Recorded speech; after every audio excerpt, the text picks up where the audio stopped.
Hey, it's Jane Wilson, and today we're going to have some fun on the spin pole. Now, this beginner spin pole move has many different names. It could be called a compass spin, it could be called an around the world. Either way, it's a lot of fun.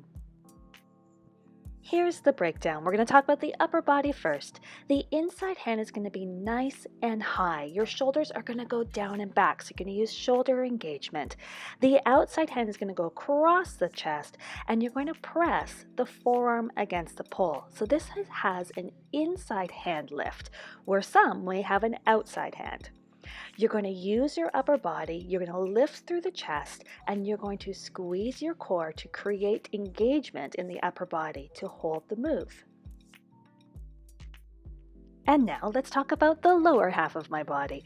So I'm starting already up high on my tiptoes. Starting up high in a lifted position is a lot easier than starting with a flat foot. With my inside foot, I'm going to step forward, and then I'm going to pivot on the ball of that foot, and I'm going to pivot, and then lift and bring the legs together.